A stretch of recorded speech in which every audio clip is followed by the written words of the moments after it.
Startups.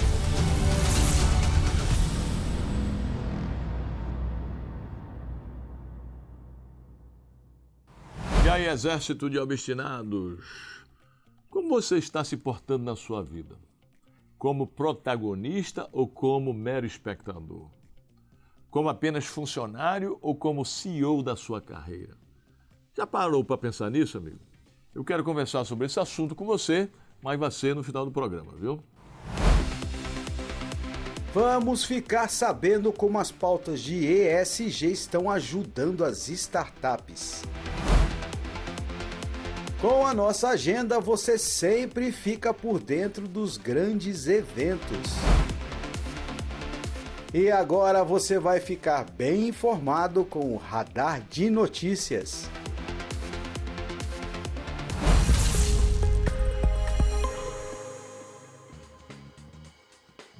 Florifruto, startup cuja tecnologia conecta pequenos produtores rurais a grandes players do varejo, acabou de levantar uma rodada pré-seed de 2 milhões de reais, com o plano de ampliar sua atuação no mercado. Na rodada, que contou com os fundos Angatu Ventures e Darwin Capital, assim como diversos investidores anjo, o destaque foi a entrada do fundo norte-americano Newlin, gestora que investiu na Tesla.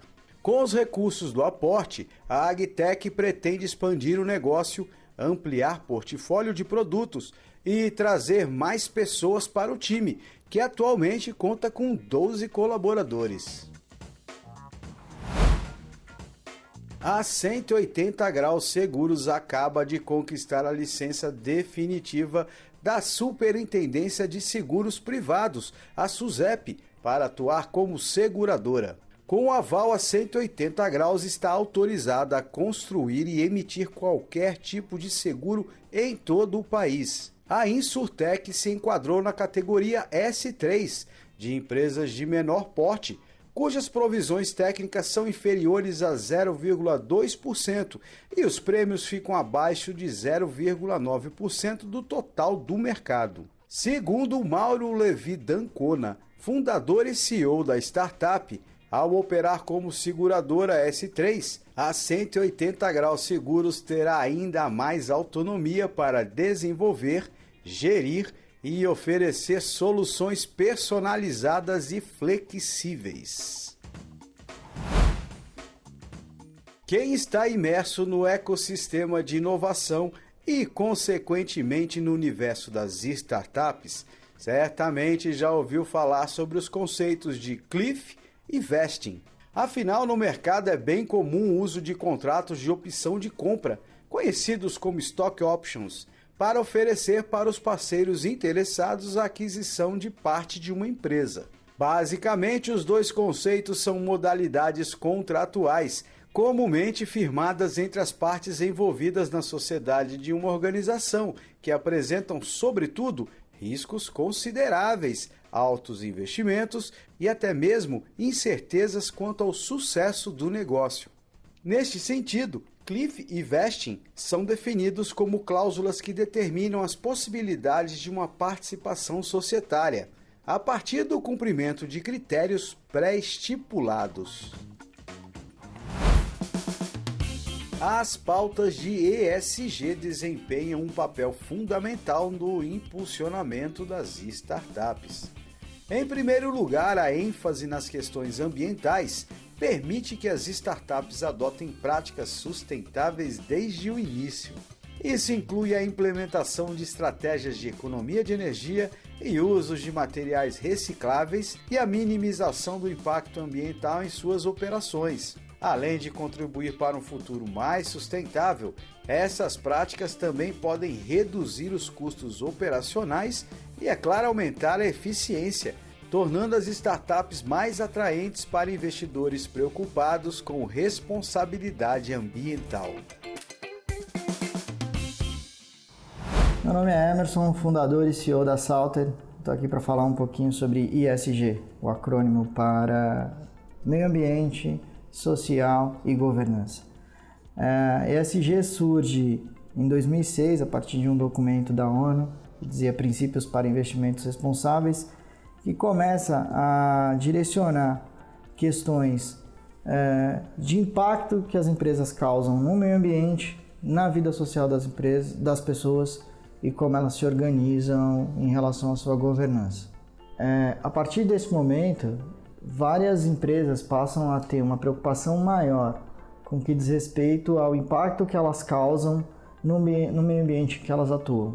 Não só a pautas relacionadas ao meio ambiente, a poluição, a questão do impacto ambiental que elas causam, mas também ao impacto social, onde não só os lucros são importantes, mas como também o legado que essas empresas deixam para a sociedade em que elas atuam. No contexto de startups, é muito importante que desde a fundação, os produtos e serviços desenvolvidos pelas startups estejam alinhados com esses princípios.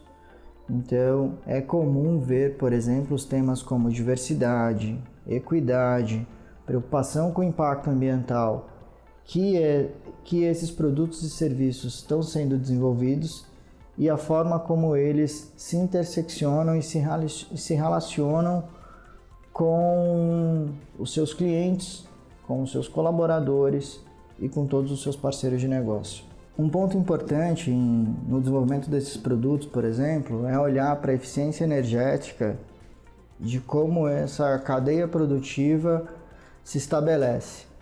Não só do ponto de vista, por exemplo, do consumo de que esses produtos vão gerar de energia, mas com toda a cadeia, como por exemplo a logística, o transporte, até o momento que esse produto será disponibilizado para o usuário final.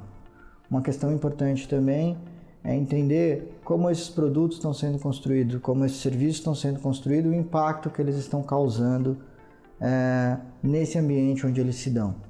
Um ponto muito importante de ESG diz respeito às pessoas. Então, como é que essas empresas estão construindo esses times? Como tem sido o apoio à diversidade? Quão diversos são esses times e como a gente tem incluído pessoas de diversas religiões, raças e opções sexuais dentro dos seus times para que a gente tenha a construção cada vez mais diversa de produtos e serviços pensando na sociedade como um todo e não só considerando um público em específico. Bom, um outro aspecto importante sobre ESG diz respeito à governança. Durante muito tempo, o que acontecia dentro de uma empresa dizia respeito somente a ela. Hoje, o mercado entende que é importante que a transparência dentro das negociações entre as empresas e também, obviamente, sobretudo quando a gente tem governos envolvidos, ela seja de uma maneira eficaz. Essa transparência diz respeito aos seus processos, diz respeito à forma como essa empresa lida com questões ambientais e com questões sociais também, para além dos seus negócios, evidentemente. É preciso ter ferramentas que garantam que os processos estabelecidos estejam sendo cumpridos e que as pessoas envolvidas nesses processos tenham integridade, que tenham suas rotinas e seus afazeres devidamente mapeados e com possibilidade de auditoria, por exemplo, se for necessário. E para você que está pensando em tirar uma startup do papel, ou de repente está nesse momento desenvolvendo a sua ideia, entendendo como vai tomar forma, é importante já levar esses conceitos e essas boas práticas desde o D0. Algumas dessas práticas vão te ajudar não só no desenvolvimento sustentável da sua startup, mas no futuro próximo, por exemplo, na aquisição de investidores ou de players importantes que vão ser necessários para o crescimento do seu negócio. Os players internacionais e os grandes investidores consideram o ESG como parte primordial no aspecto dos seus investimentos. As empresas do século XXI precisam ser economicamente viável, socialmente responsável e transparentes. Para além do lucro, em que evidentemente as startups precisam ter, qual é o legado que elas estão deixando para a sociedade em geral. Esse legado, seja ele apenas para uma comunidade específica ou globalmente, tem sido cada vez mais relevante para a definição dos investimentos e da quantia desses investimentos. Startups, por exemplo, que não têm preocupação com o meio ambiente, que não têm preocupação social e diversa com suas pessoas, dificilmente terão espaço nessas mesas de negociação. Por outro lado, as startups que cumprem essas regras e que estabelecem uma governança séria e transparente, cada vez mais ganham espaço e têm a preferência de grandes investidores nacionais e internacionais. Os grandes fundos de investimento, por exemplo, colocam como prioridade o ESG não só nos investimentos de startups, mas como nos grandes investimentos e também nos países. Recentemente, a gente tem visto as discussões cada vez mais frequentes sobre meio ambiente e sobre o papel estratégico do Brasil no mundo em relação a esses temas.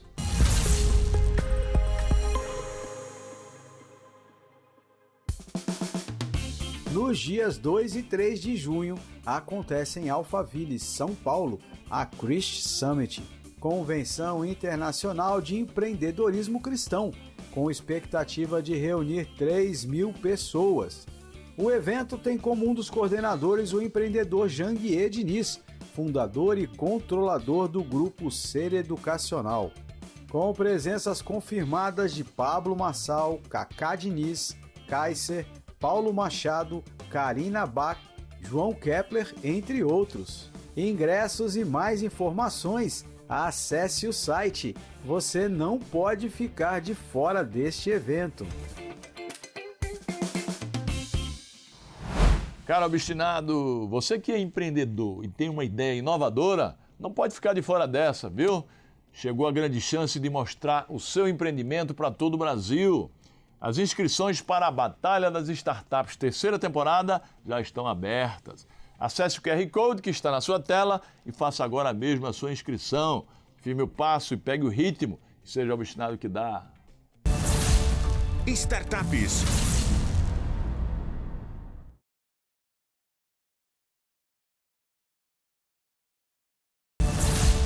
Startups.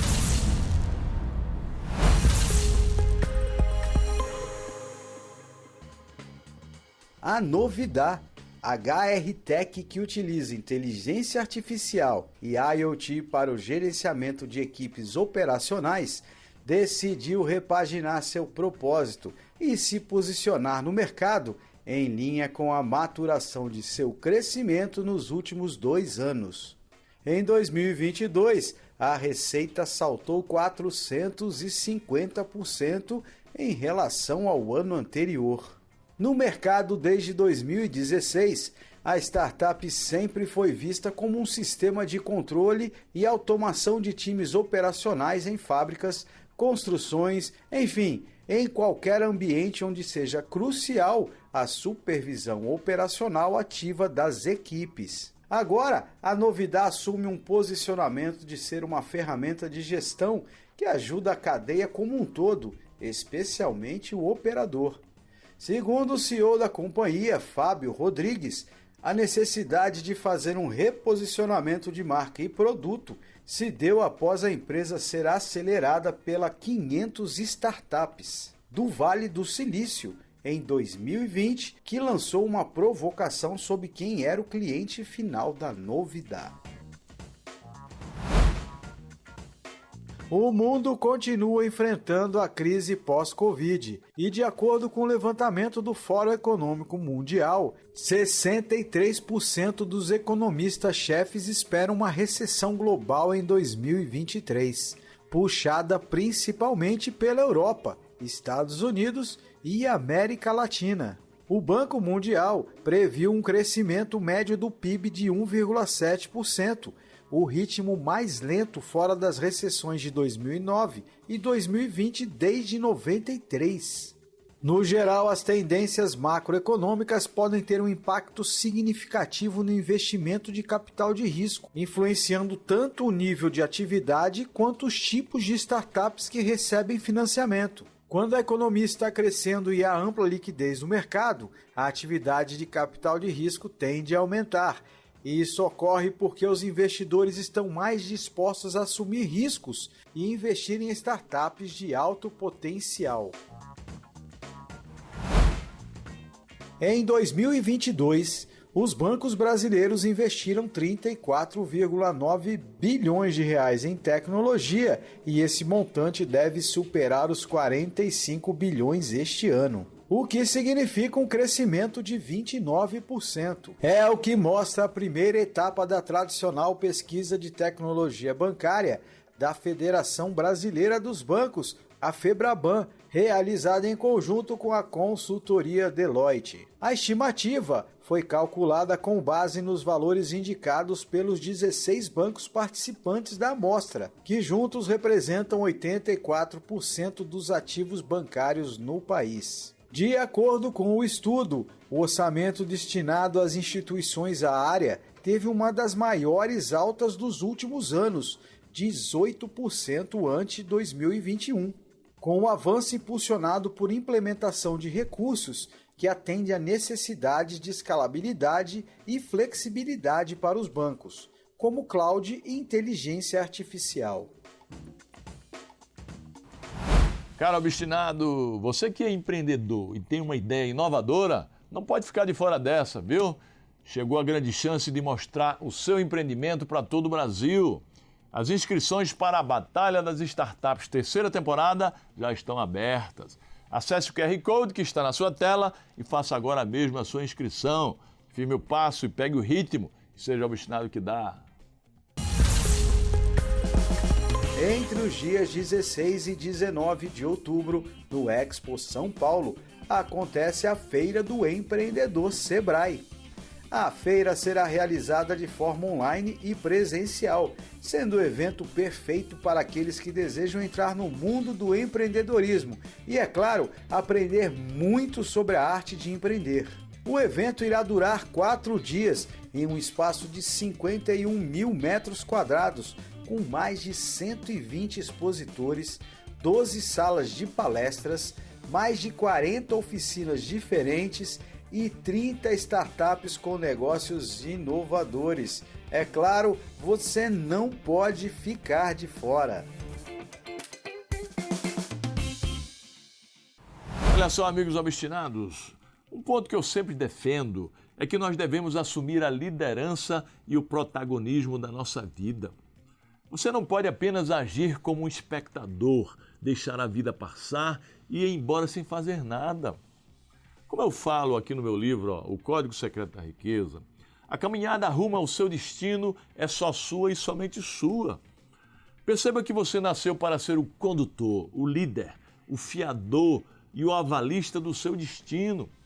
Você nasceu para ser o protagonista da sua história, amigo, jamais um coadjuvante. Para ser o presidente, o CEO da sua vida e não um mero colaborador. Para ser o capitão da sua alma. Nesse sentido, amigo obstinado, se você não gosta do lugar onde está, corra, ande, rasteje, mas não fique inerte e estático. Pare de bater cabeça andando em círculos e parta em busca de seus objetivos, procurando estar sempre na frente dos outros e do seu tempo. Comande o seu destino e construa o futuro que você tanto deseja.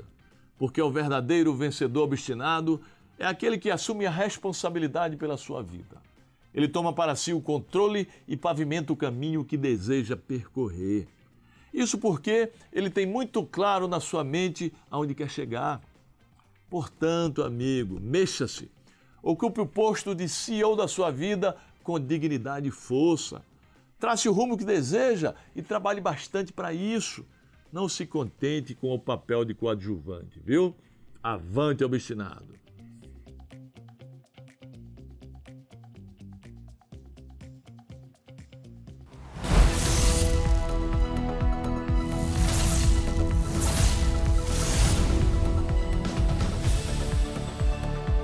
Startups